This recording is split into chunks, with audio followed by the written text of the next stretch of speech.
Alright, welcome back to another video here. Just wanted to highlight a cool car that I got in, project behind me. It's a 1970 Boss 302, really rusty. And it's, when I say really rusty, I mean really rusty. The front end is pointing up into the sky, which you can see it folded in half, but gonna bring it back to life. So I might have a couple videos throughout of it, especially showing it whenever it's done. But I just wanted to show you what a rusty one looks like. They're still out there to find them. This is not my car, it's a customer's car. And also with this video is sponsored by Super Clean, which I've had on here before. I usually don't have any kind of sponsors other than stuff that I like, and it's a cleaning product. Use it to clean your floors or wheels. They got a spray foam that's pretty awesome also that I use, so you can actually see it foam up, but I'll show you that in a minute. It's going to be a giveaway for it, and I'm going to show you the car. But basically, Super Clean, I'm going to be giving away. They're going to send you a bottle of their original cleaner and a bottle of their spray in the aerosol can. So basically all you got to do, the way I'll pick a winner, if you go onto my Instagram, Peterson Restorations, comment, tag Super Clean, and just by doing that, you have a chance, and I'll pick someone randomly throughout the comments. Again, that's Peterson Restorations on my Instagram. Comment Super Clean, tag them there, and I'll pick one of the winners, and they'll send you out those two products there. Yeah, it's just simple, fun. It's good stuff. I use it all the time for cleaning my floors. That's why my shop's always so clean. And anything else, it takes off the grease really well. So I highly recommend it. Go comment, get yourself some. But for the rest of the video here, gonna show this yellow Boss 302, which just sparks a little joy with me, just being a yellow one, so it reminds me of mine. But this one's gonna be, I'm sure, done more to original. You can see how it's buckled in half here. Getting off the trailer, it almost completely went in half. So it's gonna need pretty much everything. The roof structure, inner skeleton is all gonna be saved, like normal with the stuff that I'm finding. But like I said, this is a customer's car. You can see, I mean, there's nothing, not much that's gonna be saved. The front end, you can see there's no even rail there left for the steering to hook up to. No firewall at the bottom. But it's a beautiful car.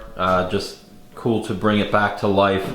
Most people would scrap something like this, or would have. Now they're starting to think twice about it, especially that there's people out there that can save them, which is what I'm doing. Which is always funny because I get a lot of grief from people that comment, there's nothing left of that car after you change it, it's all new metal.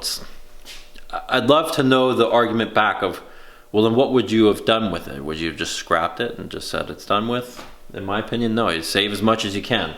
You look at it and you go, well, you could save the upper quarters and stuff like that, but in reality, I mean, when you get up on stuff like this, once I take out these window moldings, this channel is going to have rust in it the whole way, so you got to do a full quarter skin because you're not going to have anything to save there. You can see it's pushing the lead seam out here and cracked, and it's all rusted on this side the whole way down. The door where it's meeting the wheelhouse, where it used to meet the wheelhouse, completely gone. Bottom, trunk floor, everything where it's meeting the taillight panel is rusted up through.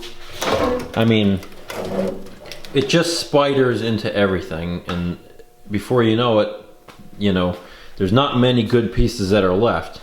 Whenever I'm doing these shells, surprisingly enough, usually the rear window panels are okay, unless they're rusted in the channel where the glass is sitting. And the bottom side, the inner structure, meeting the wheelhouses, all that stuff tends to be good because it's covered. So that stuff is usually alright to reuse, but you can see just the trunk lid's gone. Taillight panel around where everything is meeting is just gone. So like I said, not a lot to use, but it is a usable shell to start. So what I'll do is my typical, and just cut all the stuff that I'm not going to keep on the car, cut that all off, send it to get blasted so everything's down to bare. All the skeleton on the inside will be bare then, so that way I can treat it, primer it, paint it before I start putting panels and welding panels back on. That way it's treated as best as possible. as I'm putting it back together. But there's still some original pieces left in it, some of the interior's back in it. So I'll pull everything off that's savable and go from there. But it's just always nice and fun to see another cool car just come back to life, which is always, it's just fun and a privilege to be able to do it. I'm glad that I do this stuff. It's cool to bring something that's considered dead back to life. But I appreciate you watching. I'll have some more videos coming throughout. Haven't been going crazy on it just because I got a lot of stuff going on. I have export braces that I make back in the process here, cover panels, t-shirts and stuff like that I'm trying to stock back up on for the start of the year here. So if you go on my website, petersonrestorations.com, you can find some of that stuff or some of the couple pieces that I make and sell. But other than that, be sure to go over, comment Super Clean on my Instagram, enter to win those 2 products there. They'll ship them out. And thanks for watching. I'll see you in the next video.